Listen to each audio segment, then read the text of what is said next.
कहते हैं कोई महानुभाव काशी गए,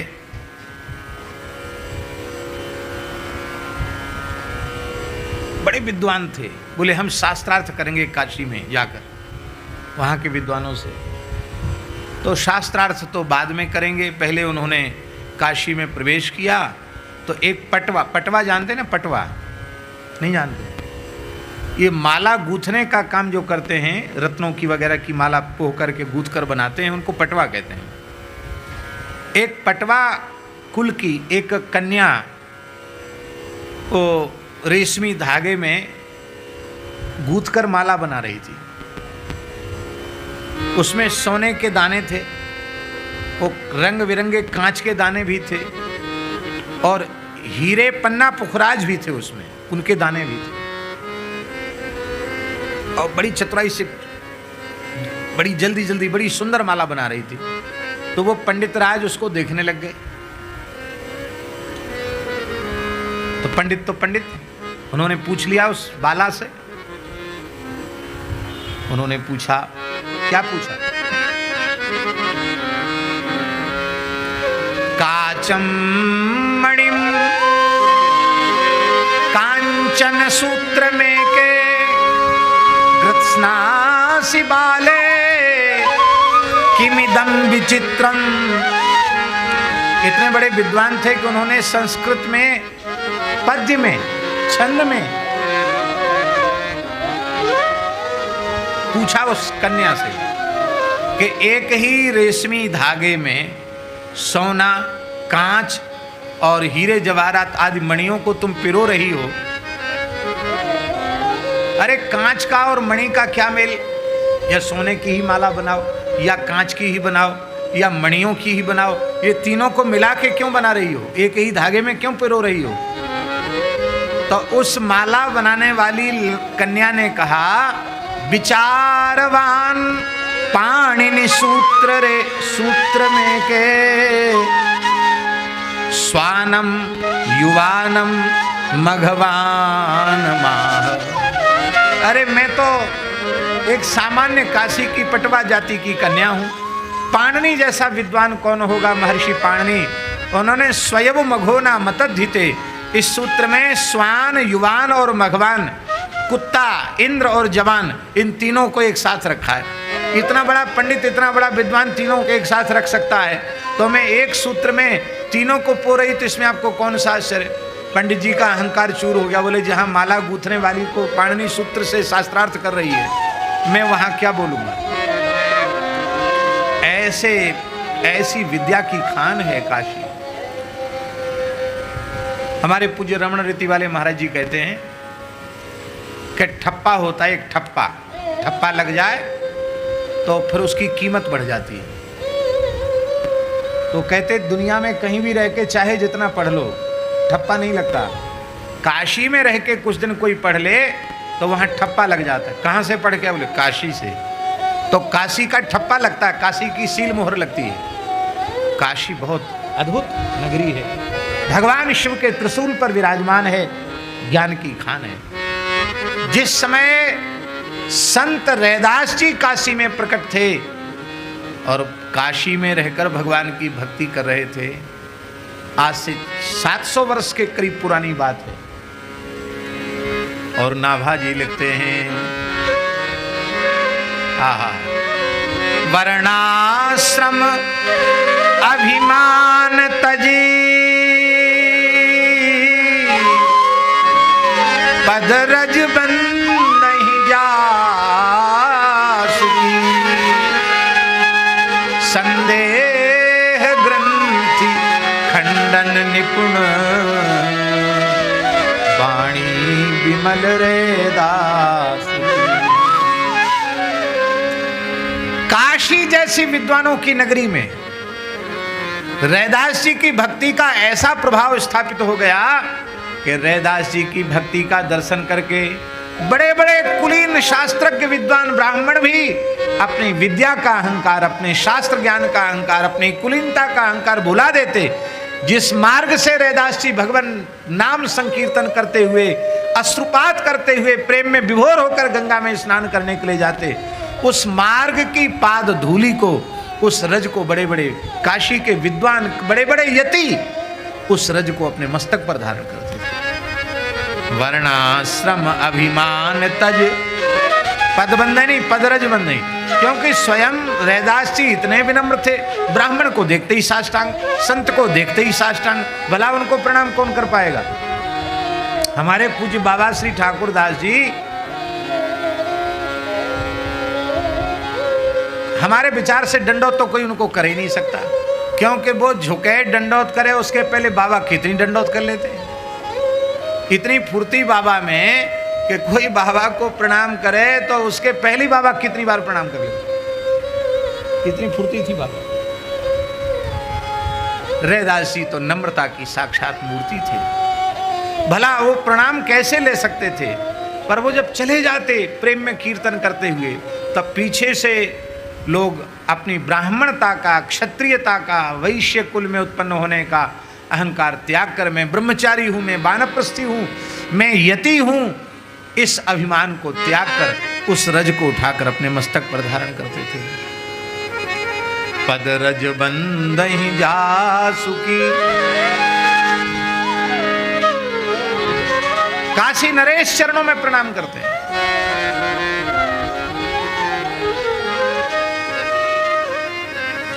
काशी नरेश रैदास जी का दर्शन करने गए। रैदास जी भाव राज्य में थे, अपने भगवान की मानसी में सेवा कर रहे थे। सेवा के बाद सबको चरणामृत बांट रहे थे। नित्य सिद्ध भगवत पार्षद उनके सामने खड़े होकर चरणामृत प्राप्त कर रहे थे। उसी समय राजा ने भी आकर प्रणाम किया, तो भाव राज्य में थे। ल्यो राजन भगवत चरणामृत, और कठोता का जो जल था उसी जल को उन्होंने राजा को दे दिया। कठोता में शुद्ध गंगा जल ही था, उसमें कोई चमड़ा मड़ा भीजा नहीं था। बहुत से लोग कहते उसमें चमड़ा भीज रहा था, ये बात गलत है। वो कठोता का जल ही था, नित्य नियम कर रहे थे, वो लकड़ी के पात्र में जल था। लेकिन राजा ने अपनी बुद्धि लगाई। राजा ने सोचा आखिर हैं तो चर्मकार, इसी कठोता में चमड़ा भी भिजाते होंगे और उसको नरम करके कूट पीट के जूता भी बनाते होंगे।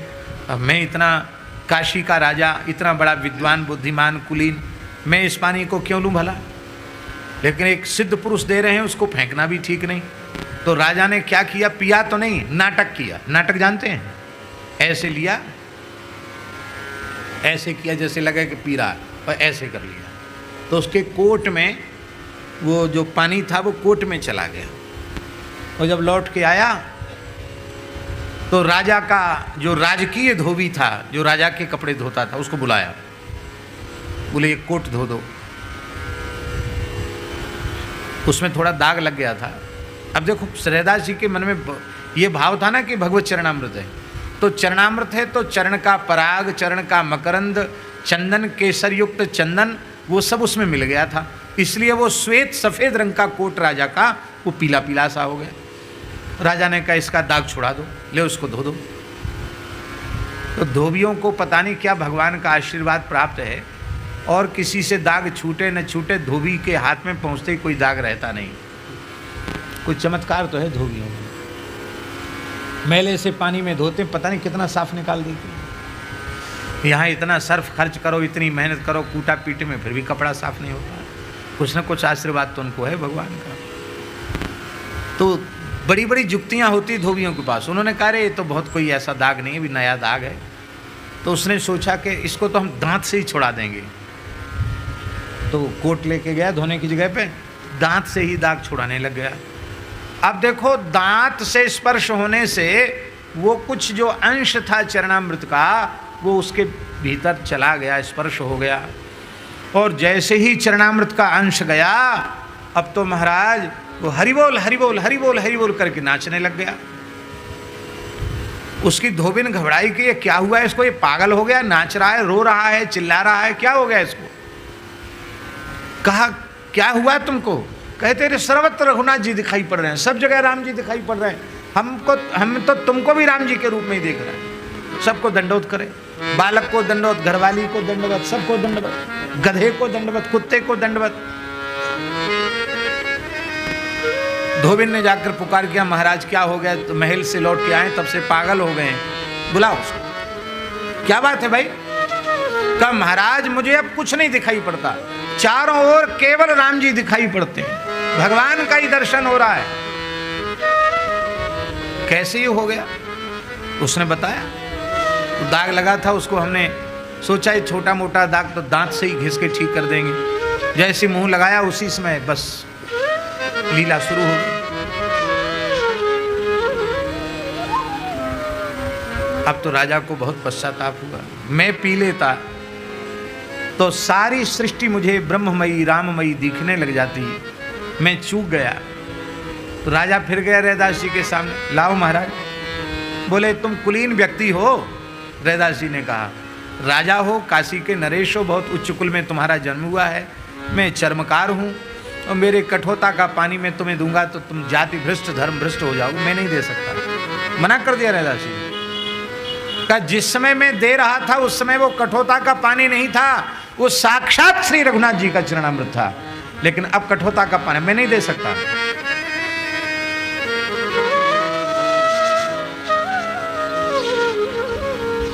नाथ संप्रदाय के आचार्य श्री गुरु गोरखनाथ जी रैदास जी के पास गए। रैदास जी प्यास लगी है, पानी लाओ। तो रैदास जी तो निरंतर भाव में डूबे रहते थे, उनके पास कठोरता में जल था। बोले सामान्य जल से प्यास क्या बुझाओगे योगीराज, लो भगवत चरणामृत, इसको पीकर तृप्त हो जाइए। कह करके उन्होंने उनके खप्पर में, उनके पात्र में वो भर दिया। गोरखनाथ जी को पीने का साहस नहीं हुआ। उस भरे हुए खप्पर को हाथ में लेकर वे संत कबीरदास जी के यहाँ चले गए। कबीरदास जी के एक मानस पुत्री थी कमाली। कबीरदास जी तो महान योगी ऊर्ध्वरेता ब्रह्मचारी थे, उनके कोई साक्षात पुत्र नहीं था, न पुत्री थी। उन्होंने स्त्री देह का सकाम भाव से जीवन में स्पर्श ही नहीं किया। एक मृत बालक को जीवित किया था, उसका नाम रखा कमाल, और एक मृत बालिका को जीवित किया था, उसका नाम रखा कमाली। वही कमाल कमाली उनके धर्मपुत्र और धर्मपुत्री हुए, साक्षात पुत्र नहीं थे। तो कमाली आई कबीरदास जी के, गोरखनाथ जी के पास। तो श्री गोरखनाथ जी, कबीरदास जी, रैदास जी सबकी मित्रता थी, इसलिए वो रैदास गोरखनाथ जी को काका कहती थी। पिताजी के मित्र हैं, इस नाते से काका कहती थी। फिर काका इस पात्र में क्या लेके आए हो? अरे बोले तुम्हारा एक काका है ना रैदास, उसके यहाँ गए थे, हमको प्यास लगी थी, पानी मांगा तो उसने कठोरता का जल दे दिया। अब मैं सोचता हूँ पीऊँ ना पीऊँ, तो मैं आपके लिए दूसरा जल लेके आती हूँ, ये जल मुझे दे दीजिए। ले जाओ। वो भीतर ले गई और पूरा जल श्रद्धापूर्वक पी गई कमाली, और उनके खप्पर को धो करके उसमें दूसरा जल गोरखनाथ जी को दिया, उन्होंने पी लिया। कालांतर में कमाली का विवाह मुल्तान शहर में हुआ, जो इस समय पाकिस्तान में है। मुल्तान में विवाही गई कमाली। जैसे व्यक्ति होते वैसे ही परिवारों में उनके संबंध होते हैं। तो कबीर जी तो परम फक्कड़ थे, अकिंचन थे, इसलिए एक गरीब घर में ही, अकिंचन परिवार में ही कमाली का विवाह हुआ।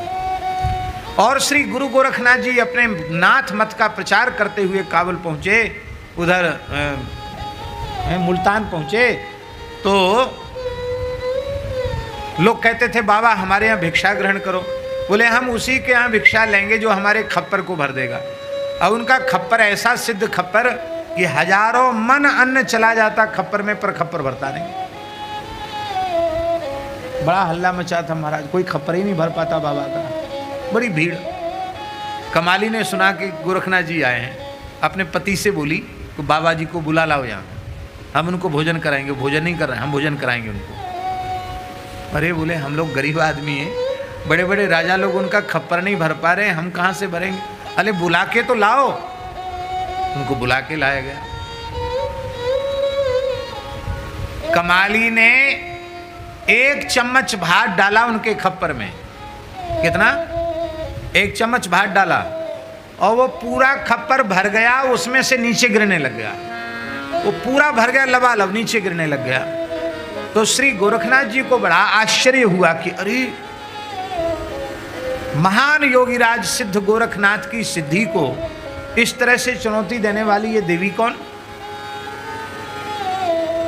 कहा, देवी कौन हो तुम, क्या है परिचय तुम्हारा, ये कमाल कहां से आ गया तुम में? कमाली ने कहा, आप हमको भूल गए, मैं आपकी गोद में खेलती थी, श्री सदगुरु कबीरदास जी की मानस पुत्री कमाली, मेरा विवाह इस घर में हुआ है, आप इतने दिन से भूखे हो, कुछ खा नहीं रहे, इसलिए मैंने आपको खिलाया। तो ये तो ठीक है, पर ये कमाल कहां से आया कि मेरे सिद्ध खप्पर को तूने एक चम्मच भात से भर दिया? उसने कहा, बाबा मेरा कोई कमाल नहीं है, आप जो रैदास जी के यहां से खप्पर में जल लेके आए थे, जब से मैंने वो पिया है सारी सिद्धियां मुझे प्राप्त हो गई, मैं जो मन में संकल्प होता वो पूरा हो जाता। अब गोरखनाथ जी ने भिक्षा ग्रहण की और योग बल से अंतर्धान होकर तुरंत काशी पहुंच गए। फिर खप्पर किया रैदास जी के सामने, लाओ पिलाओ। संत रैदास जी बोले, जब प्याते थे तब पिया नहीं, जिन पिया पिया को जान लिया, भूला योगी फिरे दीवाना, वह पानी मुल्तान गया। समझ गए बात? नहीं, रैदास जी ने कहा जब प्याते थे तब पिया नहीं, जब हम पिला रहे थे खुश होकर के तब तो आपने पिया नहीं, और जिसने पिया उसने पिया को जान लिया, उसने प्रीतम परमात्मा को पहचान लिया। अब भूला जोगी फिरे दीवाना, वह पानी मुल्तान गया। अब वो पानी यहाँ है नहीं, वो मुल्तान में चला गया।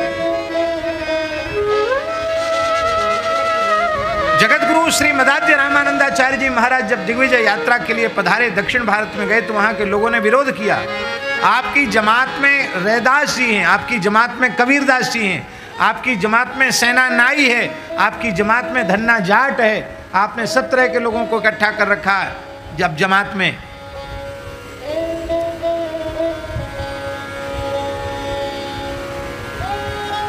स्वामी जी ने सबको समझाया कि ये जाति बुद्धि इनमें मत करो, ये भगवान के भक्त हैं। पर कुछ ऐसे थे दुष्ट प्रकृति के थे कि उन्होंने जानबूझ करके श्री रैदास जी का और कबीरदास जी का अपमान किया। जब भयंकर अपमान उनका किया तो धरती माता सहन नहीं कर सकी, और धरती माता, भैया खड़े हो जाएं, आचार्य चरणाएं हैं, श्री बली शब्दानुपूर्वी है, उसमें बिल्कुल भेद नहीं है।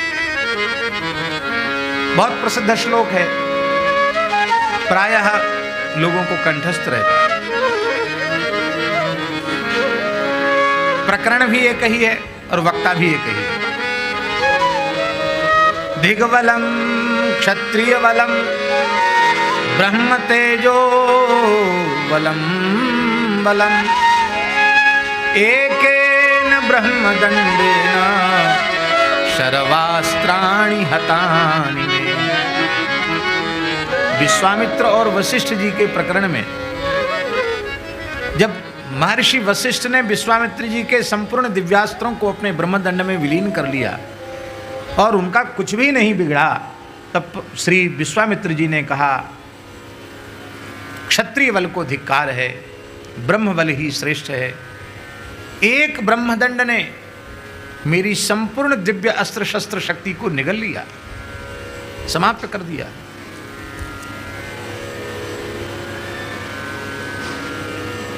इतना उत्कृष्ट है ब्रह्मबल, कभी हमने चर्चा की भी थी, आज अवसर नहीं है, समय अधिक हो रहा है। भगवान को भी ब्रह्मबल के आगे नतमस्तक होना पड़ता है। पुराणों में इस प्रकार के प्रमाण हैं। काव्य माता निषूदिता, अभी मत्स्य पुराण का हम मूल पारायण कर रहे हैं, उसमें भी ये प्रसंग आया।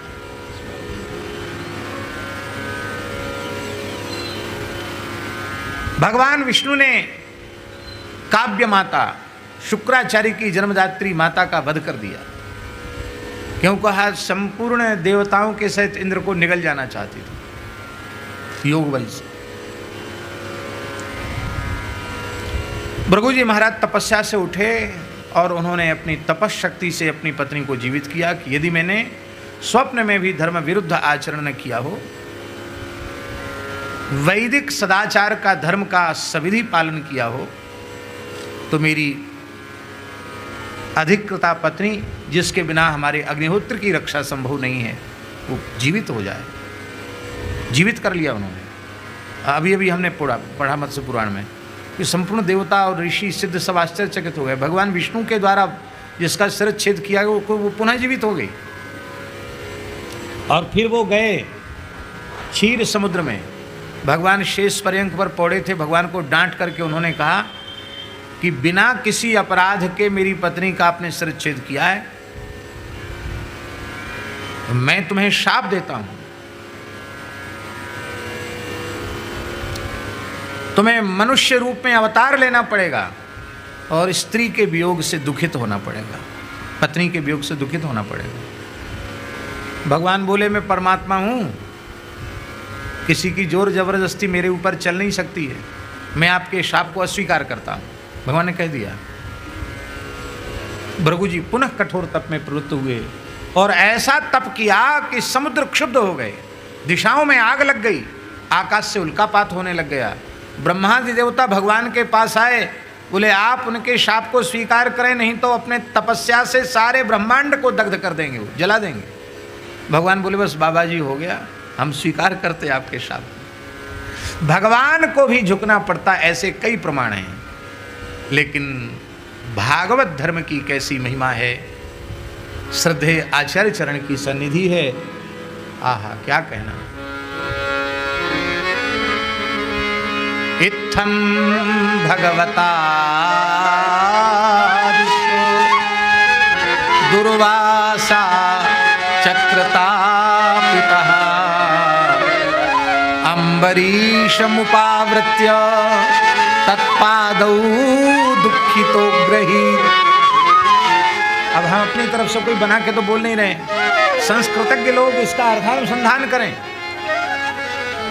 भगवान ने आज्ञा दी दुर्वासा जी को कि मैं तुम्हारी रक्षा नहीं कर सकता, क्योंकि अपराध भक्त का है, भक्त अम्बरीश की शरण में जाओ। तो अम्बरीशम उपावृत्य, अम्बरीश के पास लौटकर दुर्वासा जी आए। तत्पादौ दुखितो ग्रहीत, दुखित होकर उनके चरणों को पकड़ लिया। अग्रहीत, पकड़ लिया चरण। स्पष्ट लिखा है दुर्वासा जी ने अम्बरीश जी के चरण पकड़ लिए। भाव से पकड़ लिए सो नहीं, प्रत्यक्ष पकड़े, क्योंकि आगे का श्लोक है तस्य सोद्यमनं वीक्ष्य पादस्पर्श विलज्जितः। महर्षि के इस उपक्रम को, उद्यम को देख करके इन्होंने मेरे पैर छू लिए, बहुत भारी लज्जा हुई अम्बरीश को। उन्होंने पैर छुड़ाए, पीछे हटे, साष्टांग वंदन किया। महाराज आप ब्राह्मण हैं, ब्रह्मचारी हैं, ऊर्ध्वरेता ब्रह्मचारी हैं, महान योगी हैं, महासती अनुसुईया के पुत्र हैं, महर्षि अत्रि के पुत्र हैं, ब्रह्मा जी के पौत्र हैं। आप तो हमसे सब प्रकार से ज्येष्ठ श्रेष्ठ हैं। मैं एक क्षत्रिय हूँ, गृहस्थ हूँ, राजा हूँ, आप ये उल्टा काम कैसे कर रहे हैं, उल्टी गंगा कैसे बहा रहे हैं? अरे बोले महाराज चक्र से हमको बचा दो। तो ये उदाहरण हम इसलिए दे रहे हैं कि महाभारत और वाल्मीकि दोनों हमारा इतिहास है, और उन दोनों में जहाँ ये बात कही गई कि ब्रह्मबल सबसे श्रेष्ठ है, आज ब्रह्मबल भी भागवत धर्म के आगे नतमस्तक हो रहा है। इसलिए भगवान की भक्ति बहुत श्रेष्ठ है। अब समय बहुत खराब आ गया है। जातिवाचक शब्द बोलना भी अपराध हो गया, जबकि किसी की जाति का उच्चारण करने से किसी की हीनता थोड़ी होती है। लेकिन ऐसा अवसर है। एक बार मैंने ये पद बोला महाराज जी, तो अब आजकल ये नाटक है ना, इसकी दूर तक चली जाती है सब बात, तो कई लोग एकदम उग्र हो गए। हाँ बोले आपने मंच से एक पद गा करके जातिवाचक शब्द का उच्चारण किया। तो हम लोग तो क्या नहीं करेंगे, अब सो समझ लो, सावधान हो जाओ। हमने तो, हमारी तो सीधी बातचीत नहीं हुई जो और लोगों के पास।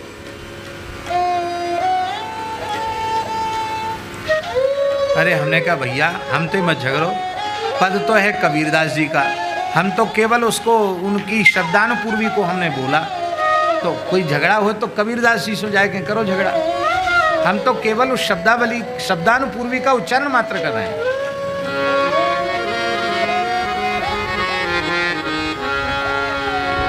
क्या कहा कबीरदास जी?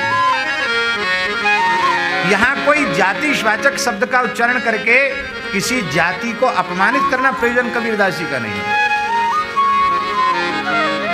वो कहते हैं साधो हरि न भजे सो भंगी, हरि न भजे सो भंगी, साधो हरि न भजे सो भंगी। इसका अर्थ है उच्च कुल में उत्पन्न व्यक्ति भी भगवान का भजन नहीं करता तो अहो बतस्वपचोतो गरीयान यज्जुह्वाग्रे वर्तते नाम तुभ्यं ते पुस्तपस्ते जुहुः सस्नुरार्या ब्रह्मानुचुर नाम विप्राद्विषद् गुणयुतादरविन्द नाभ पादारविन्द विमुखात् स्वपचं वरिष्ठं मन्ये तदर्पित मनो वचने हितार्थ प्राण पुनातु सकलम न तो भूरि। कितने वचन है हम आपको बताएं। भगवान की भक्ति की महिमा बड़ी अद्भुत है। पद्म पुराण के खंड 6 में अध्याय 224 में श्लोक संख्या 70 में भगवान व्यास कह रहे हैं ये कंठ लग्न तुलसी नलिनाक्ष माला, ये बाहुमूल परिचिन्हित शंख चक्रा, ये वै ललाट पटले लसदूर्ध्व पुंड्रास्ते वैष्णवा भुवन मासु पवित्रयन्ति। अपने को ही पवित्र नहीं करते, अपने कुल को ही पवित्र नहीं करते, अपने गांव नगर देश को ही पवित्र नहीं करते, भुवनम आशु पवित्रयन्ति, सारे ब्रह्मांड को पवित्र कर देते हैं। जिनके कंठ में तुलसी है, मस्तक पर ऊर्ध्वपुंड है, भगवान के आयुधों की चिन्ह जिनकी भुजाओं में अंकित हैं, ऐसे भगवान के भागवत वैष्णव त्रिभुवन को, ब्रह्मांड को पवित्र कर देते हैं।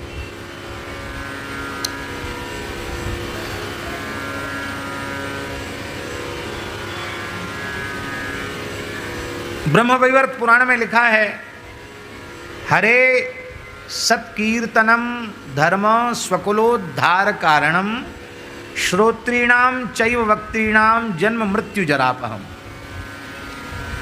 सावित्री कह रही है, महासती सावित्री कह रही है धर्मराज यमराज से कि भगवान के पवित्र नामों का, रूप का, गुण का, लीला का कीर्तन, वह कीर्तन करने वाले का उद्धार तो कर ही देता है, वो जिस कुल में उत्पन्न होता है उस कुल का उद्धार हो जाता है।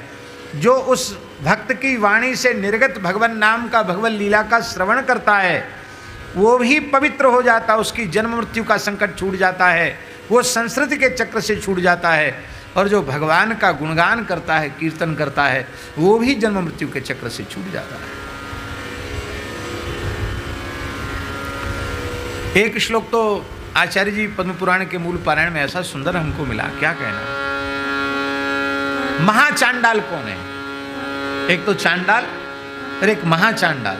महाचांडाल कौन है? लिखने योग्य श्लोक पद्म पुराण के उत्तरखंड में अध्याय 130 में ये 6वां श्लोक। कर्म कांडे प्रवृत्तो यः, कर्म कांडे प्रवृत्तो यः सर्वदा विष्णु निंदकः निंदकस्तज्जनानांच महाचांडाल उच्यते। भले ही वेदादि शास्त्रों का उद्भट विद्वान है और कर्मशील ब्राह्मण है, कर्मनिष्ठ है, कर्मकांड में प्रवृत्त है, किंतु भगवान की निंदा करता है और भगवदियों की निंदा करता है, तो उसे, उस ब्राह्मण को भी चांडाल नहीं, महाचांडाल मानना चाहिए।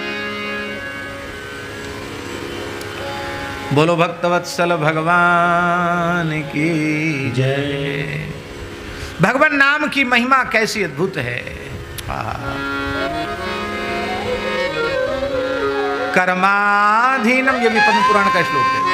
कर्माधीनम जगत सर्वम विष्णुना निर्मितम पुरा, तत्कर्म केशवाधीनम राम नाम ना विनश्यति। वो कहते हैं सारा जगत कर्म के अधीन है और कर्मानुसार ही भगवान श्री हरि ने इस जगत की सृष्टि की है। अब वो कर्म केशव के अधीन है। कर्मण्येवाधिकारस्ते मा फलेषु कदाचन। वो कर्म केशव के अधीन है और वह कर्म केशव के अधीन है। इसका मतलब है वो किसी भी प्रकार से नष्ट नहीं हो सकता, वो भोग से ही उसका क्षय होगा। नष्ट होगा तो कैसे होगा? बोले केशव के नाम से ही नष्ट होगा और कोई दूसरा साधन नहीं है। राम नाम, भगवान नाम से ही नष्ट होगा।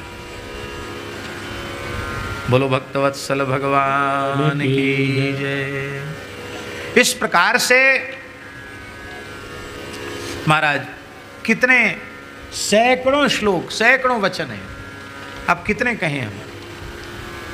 तो उत्कृष्ट वर्णैः अपि वैष्णवैर्जनैः निकृष्ट वर्णः सतदीय सेवने तथानुसर्तव्य इतिष्यते बुधैः शास्त्रैर्विधेयैः विधिगोचरैः परैः। विधिगोचरैः परैः शास्त्रैः विधेये तदीय सेवने इष्यते उत्कृष्ट वर्णैः बुधैः वैष्णवैः जनैः अपि निकृष्ट वर्णः स तथा अनुसर्तव्यः। इसी की चर्चा हम कर रहे थे। विधि निषेध का प्रतिपादक जो है वह शास्त्र है। ये करना चाहिए कि नहीं करना चाहिए, तस्मात् शास्त्रम प्रमाणन्ते कार्याकार्य व्यवस्थित हो। और वह शास्त्र सैद्धांतिक रूप में यह बतला रहा है कि जितनी भी आराधनाएं उपासनाएं हैं उनमें सर्वोत्कृष्ट आराधना उपासना वैष्णवी आराधना उपासना, वैष्णव पद्धति की जो आराधना उपासना है वो सबसे उत्कृष्ट है। उसका कारण ये है कि अन्य देवतांतर की उपासना करने वालों को फल की सिद्धि, मनोरथ की सिद्धि भले ही शीघ्र हो जाए पर उसकी चित्त की शुद्धि नहीं होती है, उसको वो गुणातीत नहीं हो पाता, वो संस्कृति के चक्र से नहीं छूट पाता। पर भगवान अपने उपासक की अंतःकरण की शुद्धि कर देते हैं। और कितनी सुविधा है महाराज, कितनी सुविधा है, ऐसी सुविधा कहीं नहीं है। इसलिए उन्मुक्त कंठ से भगवान व्यास कह रहे हैं कि अकामः सर्वकामो वा मोक्ष कामोदारधि तीव्रेण भक्ति योगेन यजेत पुरुषम परम। भगवान की ही उपासना करनी चाहिए। तो शास्त्र भगवान की उपासना को श्रेष्ठ बतला रहा है और भगवदीयों की उपासना को श्रेष्ठ बतला रहा है। आराधना नाम सर्वेशाम विष्णुर आराधनम परम तस्मात् परतरम देवी तदीयानाम समर्चनम। तदी आराधना वो श्रेष्ठ है। आप लोग कहेंगे कितनी महिमा है, और कितनी महिमा, कोई और छोर है महिमा का? तुलसी तो हरि भगवान गाएंगे, वो तो सर्वसमर्थ है, बोले वो भी नहीं गा सकते।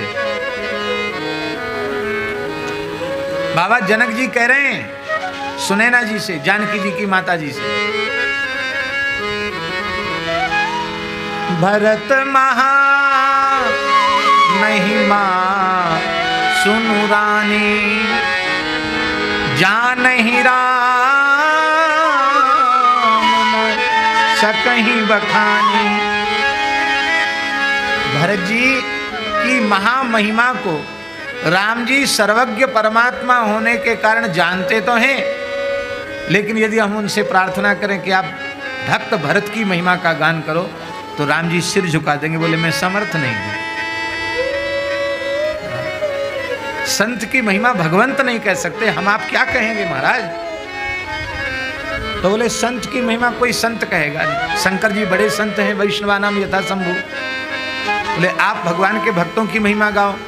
बोले इतने से ही देख लो, हम भक्तों के मुंडमाल और भक्त की चिता की भस्म धारण करके अपने को धन्य मानते हैं कि जिन्होंने निरंतर जीवन भर भगवान नाम का कीर्तन किया है, जब किया है, ऐसे हरिदासों के देह की भस्म भी मुझे प्राप्त हो जाए तो मैं धन्य हो जाऊं। मैं तो स्वयं इतना कृतज्ञ हूं भक्तों की महिमा के प्रति, मैं गा नहीं सकता। तो व्यास वाल्मीकि गाएंगे, कवि कोविद गाएंगे। बोले कवि कोविद भी, कवि माने वाल्मीकि, कोविद माने व्यास जी, वो भी नहीं गा सके। कहां संपूर्ण महिमा पुराणों में महापुरुषों ने गा पाई? भक्तों की अनंत महिमा है। इसलिए श्री आचार्य चरण कह रहे हैं कि उत्कृष्ट वर्ण में उत्पन्न व्यक्ति, शास्त्रों का मर्मज्ञ विद्वान व्यक्ति, यदि वह अनुभव कर लेता है कि अमुक व्यक्ति के भीतर भगवान की भक्ति प्रतिष्ठित है, वो भले ही उच्च कुल में उत्पन्न नहीं हुआ है, निम्न कुल में ही उत्पन्न हुआ, सामान्य कुल में ही उत्पन्न हुआ, पढ़ा लिखा पंडित भी नहीं है, लेकिन विशुद्ध भगवान का प्रेमी अनुरागी भक्त है, तो जो शास्त्रों के मर्मज्ञ विद्वान हैं वो अपनी कुलीनता के अहंकार को त्याग कर उस निम्न कुल में उत्पन्न भक्त का भी समादर करते हैं, और वो जैसे कथा कीर्तन करता है उसकी पद्धति का अनुसरण भी करते हैं। एक कथा बाबा आती है, दक्षिण भारत की कथा। दक्षिण में दाक्षिणात्य ब्राह्मण श्रौत यज्ञ कर रहे थे। अब तो श्रौत यज्ञ की परंपरा ही धीरे धीरे विलुप्त हो रही है। जो पूज्य विप्र महानुभाव अग्निहोत्र के द्वारा श्रौत यज्ञ की रक्षा कर रहे हैं वो वंदनीय हैं, प्रणाम के योग्य हैं, हम उनको प्रणाम करते हैं। गिने चुने लोग बचे हैं, दक्षिण में भी अग्निहोत्र की परंपरा विलुप्त हो गई। द्विजाति के लिए तो गृहस्थाश्रम में प्रवेश ही अग्निहोत्र रक्षण के लिए है। उसी आचार्य वल्लभाचार्य चरण, ये इनका तो आविर्भाव ही अग्निहोत्र से है। 100 सोम यज्ञ हुए तब आचार्य महाप्रभु जी का अवतरण हुआ। तो दक्षिण भारत की बात है, कावेरी नदी के तट पर ब्राह्मण श्रौत यज्ञ कर रहे थे। उसी समय एक अंत्यज कुल में उत्पन्न भगवान के भक्त, जो भगवान के अनन्य भक्त थे, निरंतर भगवान के नाम रूप गुण लीला का अनुसंधान करते रहते थे, वो भगवत प्रेम में विभोर होकर वहाँ से जा रहे थे। उन्हें ये भी होश नहीं था कि यहाँ कोई यज्ञ हो रहा है या कुछ मंत्र पाठ हो रहा है, वेद पाठ हो रहा है। पर उन ब्राह्मणों ने मन में विचार किया कि अरे ये तो हीन जाति का है और ये वेद की ऋचाएँ क्यों इस तक पहुँचें। तो उन्होंने सोचा ही आगे चला जाए दूर, इसके बाद हम लोग वेद पाठ करेंगे। वो सब मौन हो गए और भक्त ने तो देखा ही नहीं, वो सहज भाव से आगे चला गया भक्त। अब भक्त तो चला गया आगे, इतनी दूर चला गया कि दिखाई नहीं दिया। ब्राह्मणों को वेद विस्मृत हो गए, संदेहोपासन के मंत्र विस्मृत हो गए, अरे और तो और ब्रह्म गायत्री विस्मृत हो गई। अब तो वो सब बड़े आश्चर्यचकित हो गए, न पढ़ने की सामर्थ्य रह गई, न सोचने की, न बोलने की। ये क्या हुआ? सबके सब ब्राह्मणों का वेद ज्ञान तिरोहित हो गया। तो वो परस्पर विचार करने लगे कि भाई ऐसा कौन सा प्रत्यवाय बना हमसे, पाप बना, जिससे हमारा वेद ज्ञान विलुप्त हो गया। तो विचार करते करते इस निर्णय पर पहुंचे कि भक्त के प्रति हमने हीनता की भावना की, लगता कहीं ऐसा ना हो कि उसी भक्तापराध का ये दुष्परिणाम हो। तो चलो भैया उन संत जी को मनावे, हमारा यज्ञ तो बीच में ही अवरुद्ध हो गया, हमारा धर्मलोप ही हो रहा, क्रियालोप हो रहा है, धर्मलोप हो रहा, अब क्या करें। वो सब ब्राह्मण वहाँ से चले, तीव्रता से चले, और भक्त तब तक आगे चला गया था। तो उन्होंने आवाज़ लगाई ब्राह्मणों ने, और महाराज महाराज रुको रुको। देखा इतने पूज्य ब्राह्मण आ रहे हैं, वो तो बड़े विनम्र थे। उन्होंने साष्टांग लौटकर प्रणाम किया ब्राह्मणों को, महाराज आप सब भगवत स्वरूप हैं, आप हम तो बहुत निम्न जाति के हैं, हमारी छाया भी आपको वर्जित है, आप कैसे। अब महाराज ये सब मत बोलो, आप तो कृपा करो कि हमको विस्मृत वेद की पुनः स्मृति हो जाए। तो हुआ क्या? ब्राह्मणों ने बताया कि महाराज आप निकल रहे थे और आपकी जाति का विचार करके हम लोगों ने वेद बोलना बंद कर दिया, तो बंद ही हो गया, अब सब भूल गया हमको। उन्होंने कहा कि सच्ची बात यह है कि कहीं कोई कुछ कर रहा है या कुछ लोग बैठे हैं, यह मेरे ध्यान में चिंतन में ही नहीं था।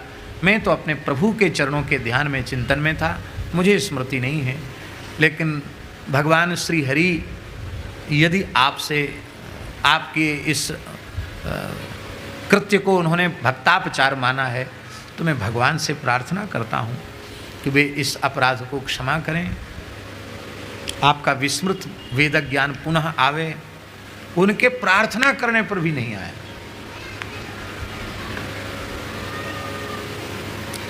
तब उन भक्त ने कहा कि यद्यपि मैं उच्चारण करूं कि कहाँ से आगे आपको पाठ करना था, तो आपको फिर से स्मृति आ जाएगी, लेकिन हम शास्त्र मर्यादा का अतिक्रमण नहीं करेंगे। भगवान श्री हरि के परम प्रकाश के कारण वेदात्मा भगवान हैं और वे भगवान निरंतर मेरे भीतर प्रकाश कर रहे हैं, इसलिए संपूर्ण वेदादि शास्त्र उद्भासित हो रहे हैं हमारे चित्त में।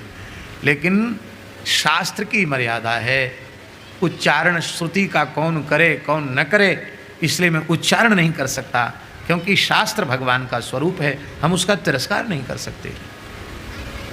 हम केवल भगवान नाम का उच्चारण कर सकते हैं, कुछ नहीं कर सकते, पर संकेत तो कर सकते बिना उच्चारण के। तो ऐसा कहकर उन्होंने, वो मेड़ पर खड़े थे खेत की, वो धान का खेत था, धान को व्रीहि कहते हैं, व्रीहि। तो व्रीहि शब्द से ही ऋचा का आरंभ होना था, जिसके आगे उन लोग पाठ करना था, जहाँ से आगे उन्होंने बंद किया था। तो कहते हैं कि एक मुट्ठी व्रीहि धान्य उन्होंने जैसे उखाड़ के उन ब्राह्मणों को दिखाया, तो उनके संकेत मात्र से पुनः उनको विस्मृत वेद ज्ञान की स्मृति हो गई और वो वेद पाठ करते करते अपनी यज्ञशाला में लौट आए। विदुर जी साक्षात धर्मावतार हैं, लेकिन जहाँ श्रौत विषय आता है वहाँ वो कहते हैं कि मैं दासी पुत्र हूँ, इसलिए मेरा अधिकार नहीं है। तब ऋषियों का आवाहन करते हैं और धृतराष्ट्र की जिज्ञासा का वे समाधान करते हैं। महाभारत प्रमाण है।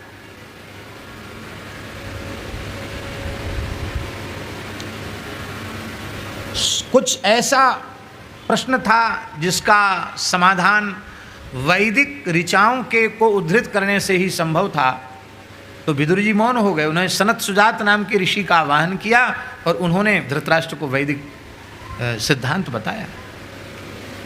क्या विदुर जी में सामर्थ्य नहीं थी क्या?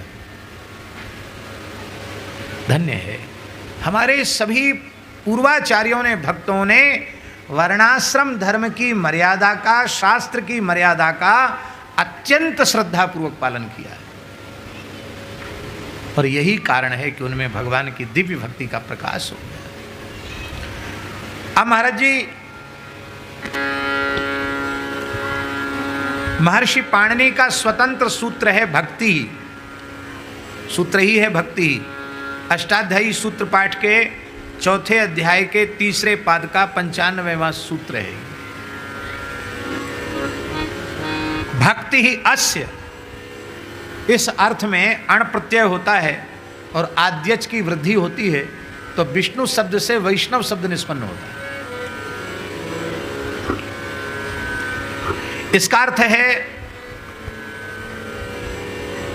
भक्ति ही अस्य, भक्ति है इसमें किसके प्रति? विष्णु के प्रति भक्ति जो रखते हैं उन्हें वैष्णव कहते हैं। अथवा भज्यते सेव्यत इति भक्ति, क्योंकि भज धातु सेवार्थक है, सेवा के अर्थ में भक्ति है, अर्थात भगवान की सेवा, पूजा, आराधना, उपासना, उसको भक्ति कहा जाता है। विष्णु में जिनकी भक्ति है वो वैष्णव हैं। संसारी जो पुरुष होते हैं वो,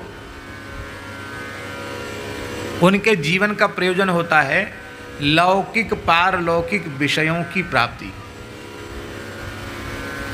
वो कोई भी करेंगे तो यही करेंगे, प्राप्त लक्ष्म्या प्राप्त्यर्थम प्राप्त लक्ष्म्याश्च चिरकाल संरक्षणार्थम लोके सभायाम राजद्वारे यशो विजय लाभादि प्राप्त्यर्थम।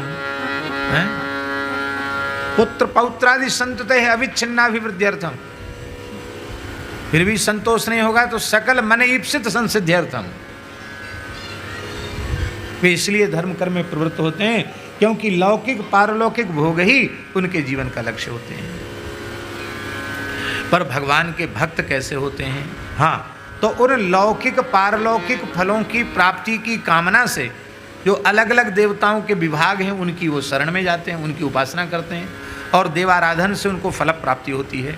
किंतु भगवान का भक्त, उसे न लौकिक भोग चाहिए न उसे पारलौकिक भोग चाहिए, वो सकल कामना रहित होता है, केवल भगवान की सेवा ही चाहता है। और भगवान की सेवा के बदले क्या चाहता है? न नाकपृष्ठम न च पारमेष्ठम न सार्वभौमं न रसाधिपत्यम न योग सिद्धि रपुनर्भवं वा समंजसत्वा विरह्यतांसि। हे सर्व सौभाग्य निधे, हम तो आपसे आपको चाहते हैं, हम ध्रुवपद नहीं चाहते हैं। ननाक पृष्ठम का अर्थ श्रीधर स्वामी जी ने ध्रुवपदम किया है। ध्रुवपदम अपि न याचे, ध्रुवपद भी नहीं चाहता, ब्रह्मा जी का पद नहीं चाहता, रसातल का राज्य नहीं चाहता, चक्रवर्ती सम्राट नहीं होना चाहता, योग की सिद्धियां नहीं चाहता, मोक्ष भी नहीं चाहता। भगवान वो फिर क्या चाहते? बोले हम तो आपको चाहते ही नहीं कि वो कहती ननाक पृष्ठम न च पारमेष्ठम न सार्वभौमम न रसाधिपत्यम और न योग सिद्धि रपुनर्भवम वा वांछन्ति यत्पाद रज प्रपन्ना। निष्काम भक्ति का भी वर्णन कर रही वो, पर सुखदेव जी ने उनको भक्ता नहीं कहा। क्यों? स्तुति तो लंबी चौड़ी कर रही हैं, पर चाहती क्या है? स्त्रीणाम न अस्माकं स्त्रीणाम न साधु शोच्यानाम पति ही प्राण प्रदीयताम। हे श्री कृष्ण, आप ही हमें पति रूप में, ये नहीं कह रही हमारे पति के प्राण हमको दो, भगवान कर ले जाओ। आप कितनी आराधना उपासना करते हैं, कितने समय से करते हैं, कितने दिनों से करते चले आ रहे हैं और कितने घंटे करते, इससे लेना देना नहीं। ये सब करने के बाद चाहते क्या है? यदि श्री कृष्ण की निष्काम सेवा चाहते हैं तब तो आपकी क्रिया भक्ति है, और नहीं तो भैया जिस पदार्थ को आप चाहते हैं आप उसके भक्त हैं, आप भगवान के भक्त नहीं हो सकते। तो भगवान का निष्काम भक्त सबसे श्रेष्ठ होता है। सास्य देवता, इस सूत्र से भी वैष्णव शब्द की निष्पत्ति होती है। विष्णुरेव देवता अस्य, विष्णु ही है देवता जिनका आराध्य उपास्य, ऐसे को वैष्णव कहते हैं। वैष्णवों के सम्मान की बात स्वयं भगवान ने कही है अनेकों बार। अब कितने वचन कहें, जितना कहेंगे उतना विलंब हो जाएगा। भगवान तो यहां तक कह रहे हैं कि विसृज्य समय मानान स्वान दृशम ब्रीडांच लौकिकीम प्रणवे दंडवद भूमा वा स्वचांडाल गोखरम। अब यहां शरीर भाव से दंडवत प्रणाम नहीं है, प्रणमेत विधिलिंग का प्रयोग है। प्रणमेत प्रणमेताम प्रणमेहु, माने ये विधि है, प्रणाम करे। कम प्रणमेत भगवंतम प्रणमेत, भगवान को प्रणाम करे। माने उत्तम अधम सभी प्रकार के शरीरों में भगवान ही हैं। लज्जा को छोड़कर, लोग देखकर क्या कहेंगे इसको छोड़कर, क्या कहेंगे ये विचार छोड़कर दंडवत होकर प्रणाम करे। कुत्ते को प्रणाम करे, चांडाल को प्रणाम करे, गधे को प्रणाम करे, गाय को प्रणाम करे, सबको प्रणाम करे। जब सब में भगवान है, सबको प्रणाम की बात कही जा रही है, फिर भैया भक्त के भीतर तो भगवान का निरंतर विलास होता है। सब घट मेरा साइया खाली घट नहीं कोई, बलिहारी वासंत की जेही घट प्रगट हो। जिस हृदय में भगवान प्रकट हो जाते हैं वो धन्य है। इसलिए ज्यायांसमपि शीलेन विहीनम नैव पूजयेत अपि शूद्रम च धर्मज्ञम सद्वृत्तम अभि पूजयेत।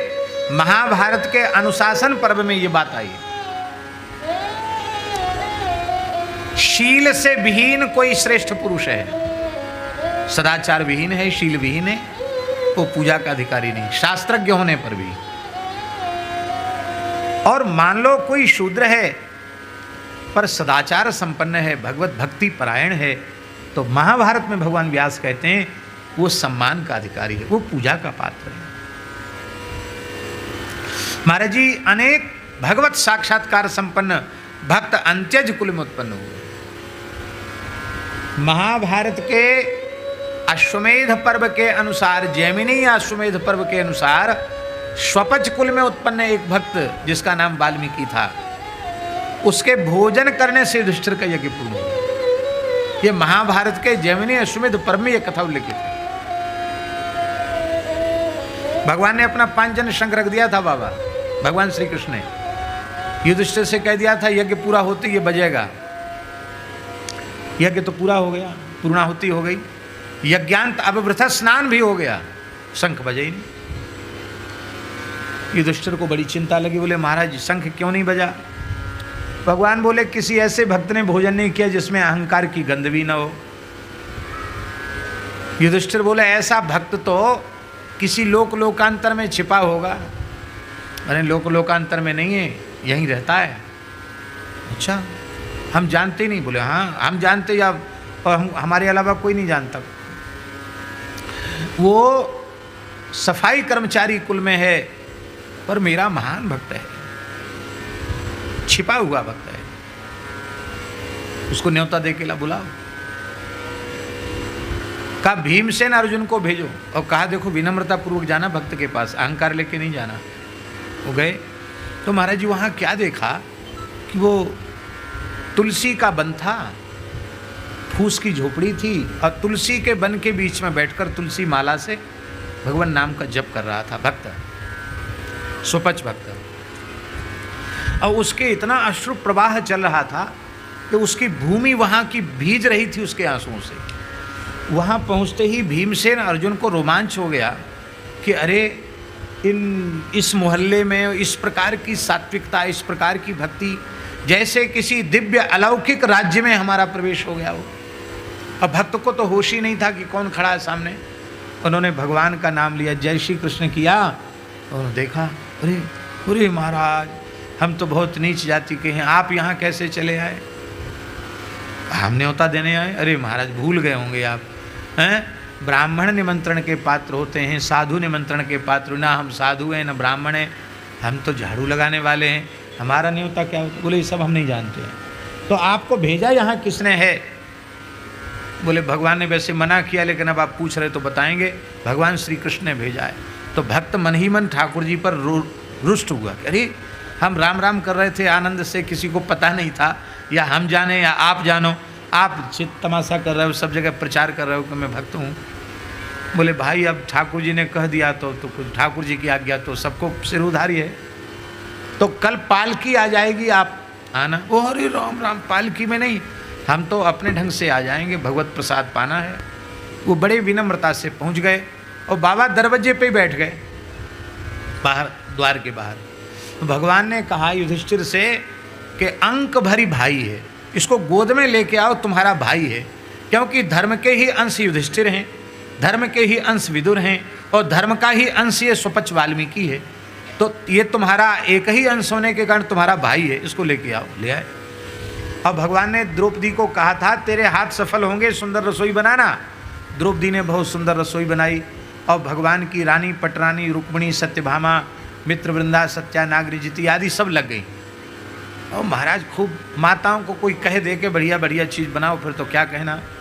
अनंत पाक शास्त्र की कलाओं का ज्ञान माताओं को होता है भगवान की दया से। पूरी रात भर उन लोगों ने खूब बढ़िया बढ़िया पकवान मिष्ठान बनाए, ठाकुर जी को भोग धराया। और जब भगवत प्रसाद सामने आया तो भक्त जी तो उतनी सामग्री देख के घबरा गए, दंडोत प्रणाम के बोले महाराज हम तो इतना पा नहीं सकते, एक परात ले आओ, बर्तन ले आओ, थोड़ा थोड़ा सब इसी में डाल दो। तो इतना इतना 56 भोग की जब ठाकुर जी का अन्नकूट होता है तो पंगत में क्या होता है, इतना इतना भी देते तो पूरी पत्तल भर जाती, पाते नहीं बनता है। तो इतना इतना इतना इतना करके खट्टा मीठा चरपरा सब एक में मिला दिया और मिलाकर उसको सान लिया और सान कर जैसे आचमन करके और पाना शुरू किया, पाते ही भगवान का शंख बजने लग गया, आकाश से देवता पुष्प बरसाने लगे और बजा शंख बजते ही बंद हो गया। तो प्रियादासी ने इस चरित्र को टीका में लिखा है, हरि दंड की लगाई है, ठाकुर जी ने 5 जन शंख को छड़ी लगाई। क्यों रे, भक्त भोजन कर रहा है और तुझे भक्त की महिमा का बोध नहीं है, सीथ सीथ प्रति क्यों न बाजो, एक एक कण के ऊपर तुझे बजना चाहिए, एक ग्रास के ऊपर बज के बंद क्यों हुआ, फिर भी शंख नहीं बोला। तब ठाकुर जी ने कहा मेरे भक्त के प्रति किसी ने हीन भावना की है। बताओ किसकी हीन भावना आई? द्रौपदी ने हाथ जोड़ के कहा महाराज मेरे मन में आया, मैं सोच रही थी बढ़िया बढ़िया पकवान बनाऊंगी, भगत जी कहेंगे अरे तस्मई तो बहुत जोर की बनाई, और रबड़ी का तो क्या कहना, मलाई के पुआ तो बहुत अच्छे हैं, और बढ़िया बढ़िया नाम लेंगे और कहेंगे ये चीज़ और लाओ, ये चीज़ और लाओ। हम बनाने वाले को प्रसन्नता होती कोई मांग कर जी में, और इन्होंने तो सब सान दिया, हमारी रात भर के परिश्रम को गुड़ गोबर कर दिया इन्होंने। तो कितना अपरस में पवित्रता से रसोई बनाई, इन्होंने सब एक में मिला दिया। तो मेरे मन में आया कि भले ही उच्च कोटि के भक्त हैं, आखिर हैं तो ऐसे खानदान के कि जहाँ वो सब सान के मिला के खाने का अभ्यास, बेचारे क्या जाने कि व्यंजन कैसे खाए जाते हैं। ये बात मेरे मन में आई, ये पाप मेरे मन का मैंने बता दिया। भगवान ने कहा भगत जी से पूछो।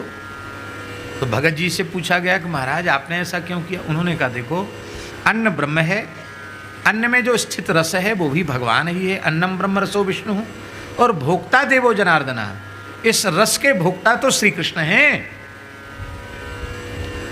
हम तो श्री कृष्ण के दास हैं, हम भोक्ता नहीं हैं, हम तो भोग्य हैं। हमें भगवान के अधरामृत प्रसाद का स्वाद लेना है, हमको पदार्थ का स्वाद नहीं लेना है। और एक साथ नहीं खाएंगे तो प्रसाद का सूक्ष्म तिरस्कार होगा। खट्टा खाते खाते मीठा खाने को मन चलेगा तो खट्टे की उपेक्षा हो गई, मीठा खाते खाते चटपटा खाने का मन करेगा तो मीठे की उपेक्षा हो गई। तो पदार्थ का स्वाद नहीं, भगवान के अधरामृत का स्वाद लेना है। महाराज प्रसाद बहुत ऊंची चीज है। विष्णु भक्ति विहीनश्च द्विजोपि सुपचाधमः, नारद पुराण में ये बात आई है। इसलिए स्वपचोपि महीपाल विष्णु भक्तो द्विजाधिका, विष्णु भक्ति विहीनस्तु यतिश्च स्वपचाधमः। इसलिए भगवान के भक्त का सदा सर्वदा आदर करना चाहिए। अब समय अधिक हो रहा है इसलिए हम यहीं विराम करते हैं, और अब आचार्य जी का मंगलमय आशीर्वाद हम सबको प्राप्त होगा। उसके पहले एक सूचना दे रहे हैं, हमारे भारतवर्ष की विद्वत जगत की, धर्मनिष्ठ जगत की एक महानतम विभूति का आज श्री अयोध्या में नित्य साकेत महाप्रयाण हो गया।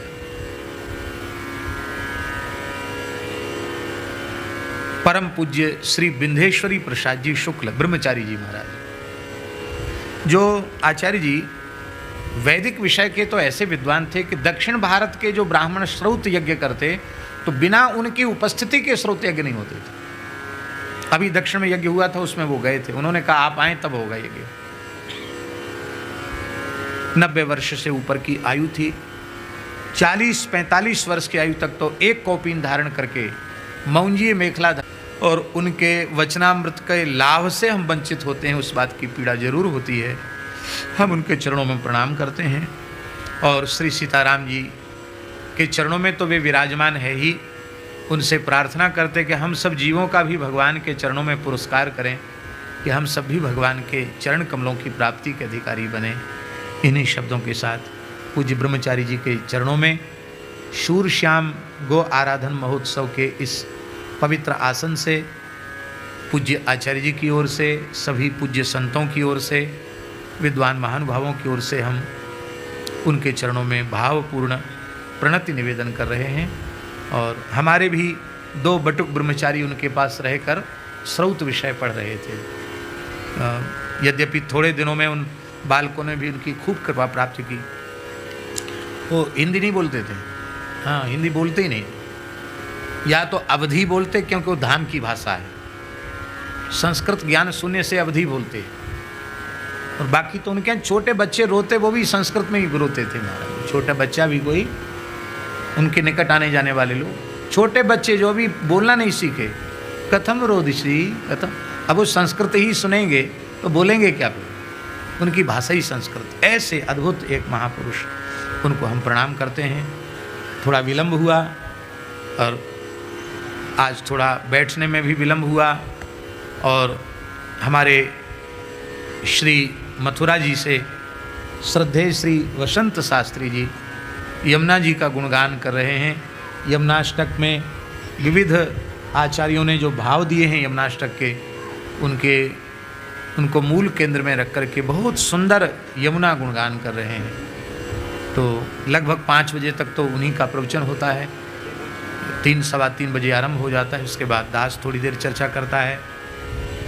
तो कुछ दिन से क्रम चल रहा है वैष्णव अवताज भास्कर का, तो एक श्लोक उसका भी हम कर लेते हैं।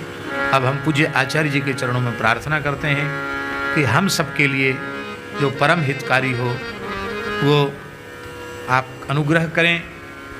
आपके मंगलमय दर्शन से आपके परम पूज्य आचार्य चरण श्री पितृ चरण का मंगलमय स्मरण होता है, और वो सौम्य मूर्ति से जब आकर यहाँ उत्सव में विराजते थे आपके पूज्य पितृ चरण, तो क्या कहना, ऐसी अंतर्मुखता, ऐसी सौम्यता, ऐसे लगता था मानो शरीर संसार की स्मृति ही उनको न हो। क्यों न हो, अधिकारी वैष्णव उनमें आचार्य चरणों का ही प्रत्यक्ष अनुभव करते थे।